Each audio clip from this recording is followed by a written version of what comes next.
ನೀವು HDFC ಬ್ಯಾಂಕ್ನ ರೆಗಾಲಿಯಾ gold credit card ಬಳಸ್ತಿದ್ದೀರಾ? ಹಾಗಾದ್ರೆ ತಪ್ಪದೆ ಈ ವಿಡಿಯೋವನ್ನ ನೋಡಿ. ವಿಮಾನ ನಿಲ್ದಾಣಗಳಲ್ಲಿ ಉಚಿತವಾಗಿ ಸಿಗ್ತಾ ಇದ್ದ ಲಾಂಚ್ ಸೌಲಭ್ಯದ ನಿಯಮಗಳನ್ನ ಬ್ಯಾಂಕ್ ಈಗ ಮತ್ತಷ್ಟು ಕಠಿಣಗೊಳಿಸಿದೆ. ಜುಲೈ 1ರಿಂದ HDFC ಬ್ಯಾಂಕ್ ಕ್ರೆಡಿಟ್ ಕಾರ್ಡ್ ನಿಯಮ ಪರಿಷ್ಕರಣೆಯಾಗಲಿದೆ. ಹೊಸ ನಿಯಮದ ಪ್ರಕಾರ ಈ ಹಿಂದೆ ಇದ್ದ ವೋಚರ್ ಆಧಾರಿತ ಲಾಂಚ್ ಪ್ರವೇಶ ವ್ಯವಸ್ಥೆಯನ್ನ ಬ್ಯಾಂಕ್ ಸಂಪೂರ್ಣವಾಗಿ ರದ್ದುಗೊಳಿಸಿದೆ. ಅದರ ಬದಲಾಗಿ ಇನ್ನು ಮುಂದೆ ವೆಚ್ಚ ಆಧಾರಿತ ಅಂದ್ರೆ ನೀವು ಮಾಡುವ ಖರ್ಚಿನ ಮೇಲೆ ಉಚಿತ ಲಾಂಚ್ ಪ್ರವೇಶ ನಿರ್ಧಾರ ಆಗಲಿದೆ. ಹಾಗಾದ್ರೆ ವಿಮಾನ ನಿಲ್ದಾಣದ ಲಾಂಚ್ ಪ್ರವೇಶಕ್ಕೆ ಹೊಸ ನಿಯಮಗಳೇನು? 1. ತ್ರೈಮಾಸಿಕ ಮಿತಿ. ಒಬ್ಬ ಕಾರ್ಡ್ ಬಳಕೆದಾರರು ಪ್ರತಿ 3 ತಿಂಗಳ ಅವಧಿಯಲ್ಲಿ ಗರಿಷ್ಠ 3 ಉಚಿತ ದೇಶೀಯ ವಿಮಾನ ನಿಲ್ದಾಣಗಳ ಲಾಂಚ್ ಪ್ರವೇಶ ಸೌಲಭ್ಯವನ್ನ ಪಡೆಯಬಹುದು. 2. ಖರ್ಚಿನ ಷರತ್ತು. ಈ ಸೌಲಭ್ಯವನ್ನ ಪಡೆಯಲು ಬಳಕೆದಾರರು ಅದರ ಹಿಂದಿನ 3 ತಿಂಗಳಿನಲ್ಲಿ ತಮ್ಮ ಕಾರ್ಡ್ ಮೂಲಕ ಕನಿಷ್ಠ 60,000 ಖರ್ಚು ಮಾಡಿರಬೇಕಾಗುತ್ತೆ.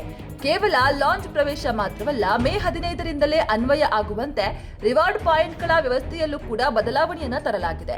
ಮೊದಲು ಪ್ರತಿ 150 ರೂಪಾಯಿ ಖರ್ಚಿಗೆ 4 ರಿವಾರ್ಡ್ ಪಾಯಿಂಟ್ ಸಿಗ್ತಿತ್ತು. ಆದ್ರೆ ಈಗ ಪ್ರತಿ 200 ರೂಪಾಯಿ ಖರ್ಚಿಗೆ 5 ಬೇಸ್ ರಿವಾರ್ಡ್ ಪಾಯಿಂಟ್ಗಳು ಸಿಗಲಿವೆ.